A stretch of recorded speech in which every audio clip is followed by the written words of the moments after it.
Second, with respect to the... Non-negotiable proposal. This is wrong. It is negotiable.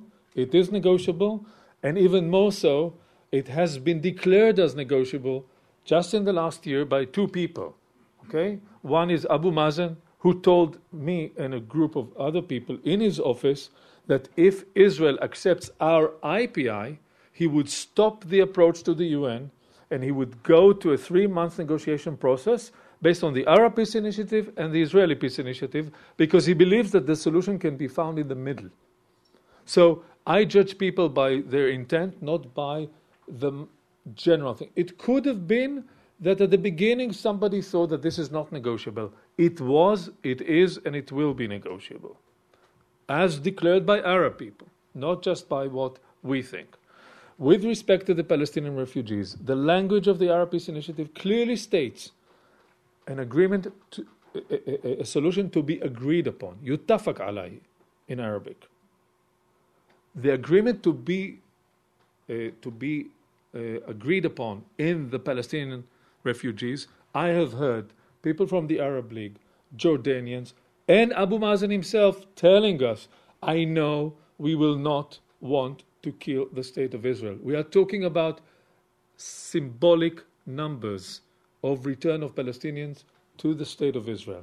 This has been done in working paper, this has been done in negotiations. In accordance with UN resolution, what is it, 194? Judge, could you limit your question? Was an I would like to say one more thing. Since the Arab Peace Initiative was declared, there have been two approaches looking at it, and two approaches looking at the IPI. One is a very legalistic view.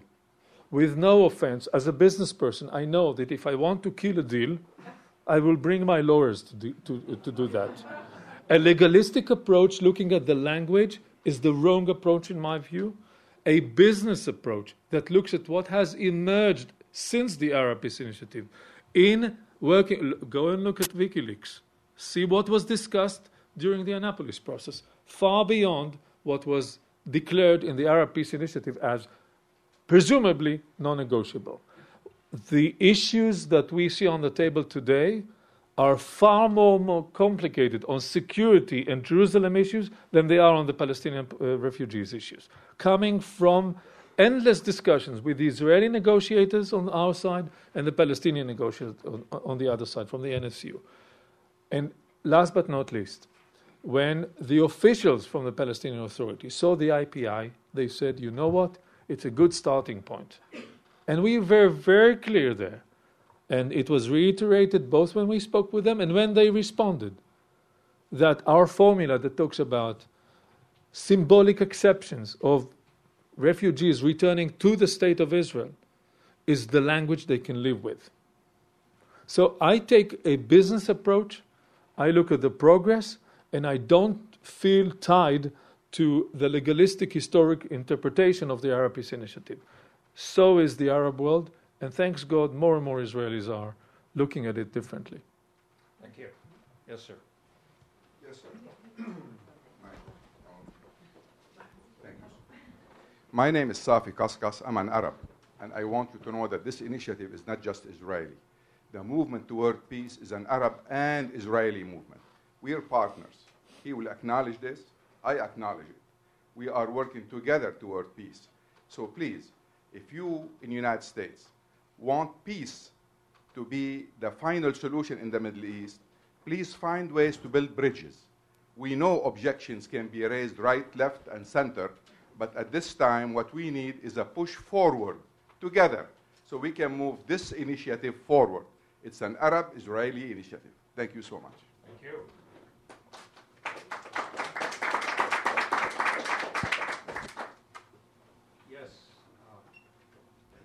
Thank you.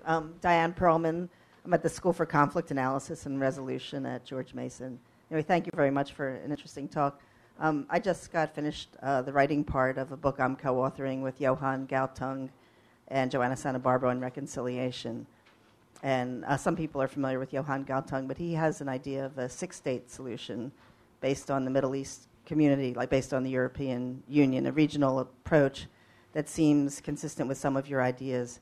and also an organization of security and cooperation in the Middle East, like the OSCE, which was his idea a very long time ago. So I'm wondering, like I said, it seems consistent.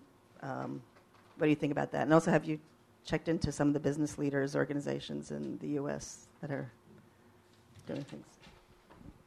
We haven't yet looked at business organizations in the U.S. We're still in the early stage. We're still fighting to bring our message to our own people and to some. We're doing this on a very, very modest way, working primarily. I would even tell you this: we don't have an office.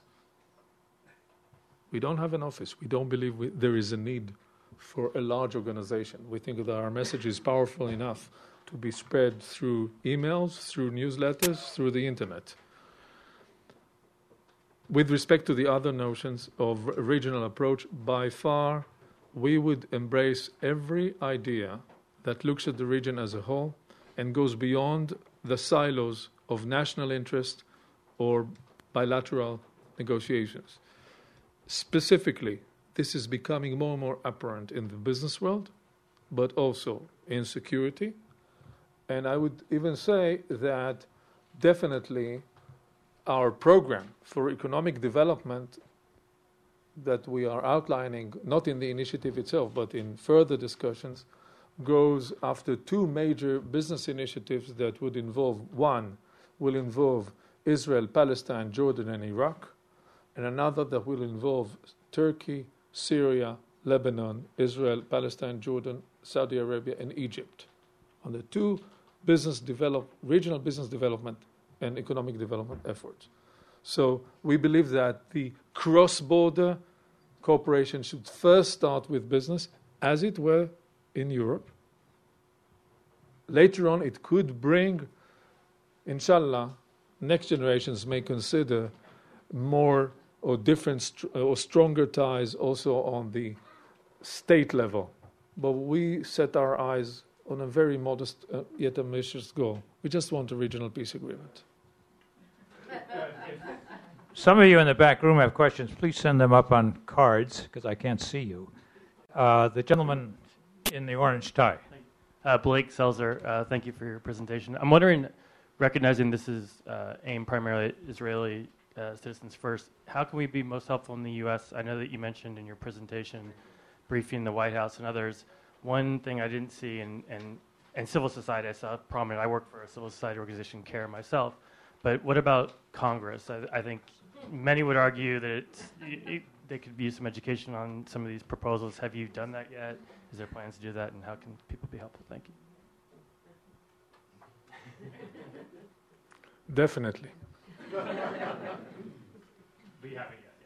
No, we haven't started. As I said, this is the first time we expose our ideas officially in D.C. Yes, we met a few people here and there, but that was just to test the waters, primarily to find out that the waters are extremely cold, that honestly the U.S. is using a complete disengagement strategy, or have in the past used a very detrimental strategy.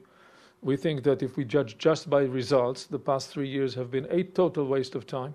No progress, wrong issues, wrong diplomacy, wrong performance, wrong language, wrong behavior. Everything was wrong. And there, as a result of that, the disillusionment has grown tremendously on all parts. Yes, we are aware that it is time to bring a different message here as well. We shall do so with our modest resources and capabilities, but we strongly believe our house is open.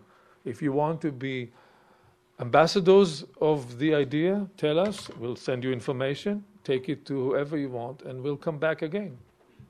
How do we do that? Leave me your business cards, and we'll. Yes, sir. And then we'll have a second question from Kay. Thank you. My name is Peter Gluck.